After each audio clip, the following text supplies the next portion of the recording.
Assalamualaikum warahmatullahi wabarakatuh. Pada kesempatan kali ini saya akan menerangkan tentang sebuah kitab karya monumental Imam Nawawi Al-Bantani. Imam Nawawi merupakan ulama Nusantara yang namanya udah tidak asing lagi di telinga kita. Karya monumental beliau salah satunya ialah Sulamut Taufik, yang artinya tangga menuju pertolongan. Jadi mari kita kupas salah satu bab yang berada dalam kitab Sulamut Taufik. Bismillahirrahmanirrahim.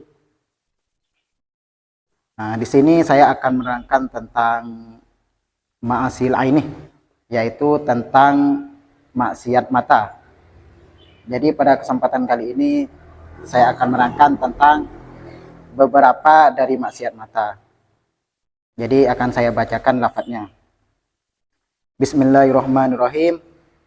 Faslun wa min ma'asil aini an-nadru ilan nisa'i al-ajnabiyati wa kadza nadruhunna ilaihim. Jadi fasol di sini menerangkan beberapa dari maksiat mata yang merupakan salah satunya ialah an-nadru ilan nisa, yaitu melihatnya seorang laki-laki yang ajnabiyah, yang bukan mahramnya, ilan nisaih terhadap wanita al-ajnabiyati yang bukan mahramnya. Jadi dalam konteks di sini juga wanitanya bukan mahram. Wa kadza nadruhuna ilaihim, dan begitu pun sebaliknya, melihatnya wanita terhadap laki-laki yang bukan mahramnya itu juga haram.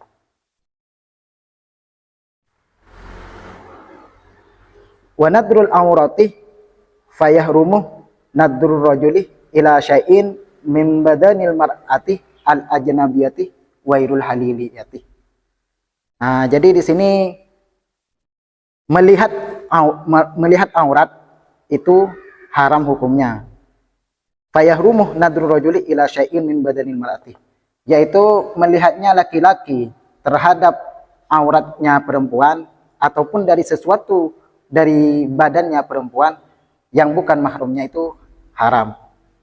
Tapi di sini ada qaid, yaitu ada pengecualian. Dalam konteks wairul haliliyati itu tidak haram. Yang dimaksud wairul haliliyati di sini ialah yang halal dalam hal ini seperti istri itu diperbolehkan. Jadi melihat suatu yang telah halal seperti sudah menikah itu tidak masalah ketika kita melihat salah satu dari anggota tubuh si istri tersebut. Wa yahrumu 'alaiha kasfu syai'in min badaniha bi hadratin man yahrumu nadruhu ilaiha. Dan haram atas perempuan yaitu kasfu syai'in, yaitu membuka sesuatu. Sesuatu apa yang dimaksud di sini? Min badaniha, dari badan si wanita tersebut. Bihadratiman, dengan hadirnya seseorang, yahrumu nadruhu. Yang hadir tersebut yaitu yahrumu nadruhu, sesuatu yang haram dilihat. Jadi misalnya ketika ada seorang wanita membuka auratnya, yang mana di sana ketika dia membuka aurat tersebut hadir seseorang yang secara hukum haram untuk dilihat. Jadi itu haram juga.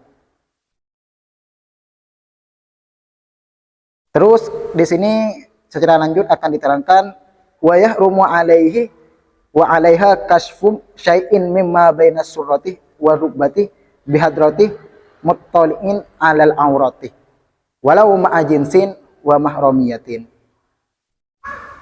Jadi haram juga bagi laki-laki, wa 'alaiha, dan bagi perempuan, kasfu syai'in, yaitu membuka sesuatu. Jadi di sini mencakup dua, yaitu bagi laki dan bagi perempuan.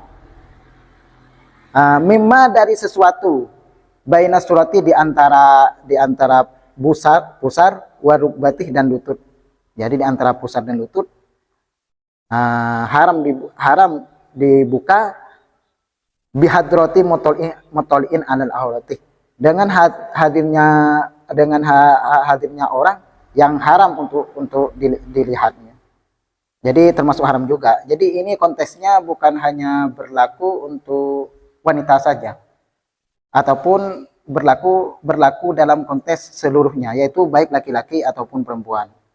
Nah, walau ma'ajinsin. Di sini bukan hanya berlaku sesama jenis juga tidak diperbolehkan. Jadi walau ma'ajinsin, yaitu misalnya membuka antara pusar dan lutut, dan yang melihat itu adalah sesama jenis, itu juga haram. Nah, juga haram dilihat. Nah, jadi konteksnya bukan hanya wanita saja yang haram melihat laki-laki, sesama jenis haram untuk melihat juga.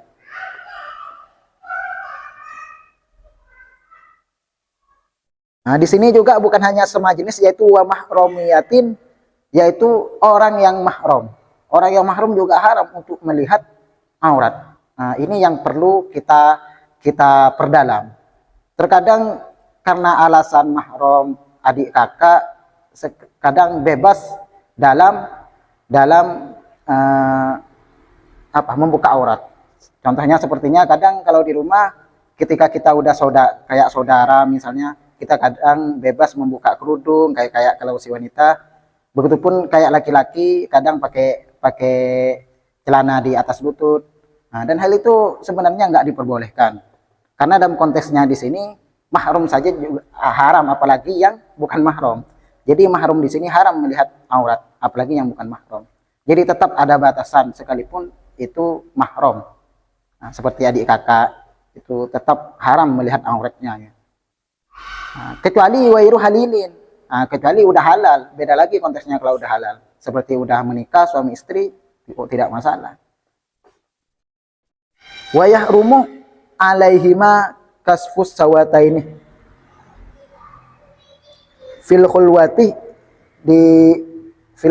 li ghairi hajatin illa lihalilin. Dan juga haram bagi laki-laki dan perempuan. Jadi sini mencakup dua keadaan, yaitu laki-laki dan perempuan. Haramnya di sini apa? Kasfus sawaitaini, yaitu membuka sawaitaini, kemaluan dua. Maksudnya anggap dalam konteksnya ini melihat kemaluan dua ataupun membuka kemaluan dua fil khulwati, dalam keadaan sepi. Maksudnya kita membuka aurat kita di dalam keadaan sepi, li ghairi hajatin, tanpa hajat. Beda konteksnya kalau ada hajat. Misalnya kita sepi, datang ke tempat sepi dan kita membuka aurat kita dan melihatnya tanpa ada konteks hajat, itu diharamkan. Kecuali li ghairi hajatin, kecuali ada hajat. Kecuali ada hajat, misalnya ke tempat sepi dan untuk dalam rangka misalnya diobati ataupun apa, itu tidak masalah. Jadi ngelat keharamannya di sini yaitu li ghairi hajatin, yaitu ketika tanpa hajat. Ketika misalnya ada hajat tidak masalah. Tapi di sini ada qaid juga, ada pengecualian juga. Di samping li ghairi hajatin, ada juga dispensasi bagi orang illa li halilin, yaitu bagi orang yang sudah halal. Kalau yang sudah halal ini tidak dipermasalahkan. Dalam konteks apapun tidak dipermasalahkan melihatnya. Jadi kalau kayak sepasang suami istri itu melihat nggak masalah. Walaupun nanti ada konteks-konteks ikhtilaf terkait masalah melihat kemaluannya gitu. Mungkin cukup sampai di sini dari Al-Fakir. Kurang lebihnya mohon maaf. Wassalamualaikum warahmatullahi wabarakatuh.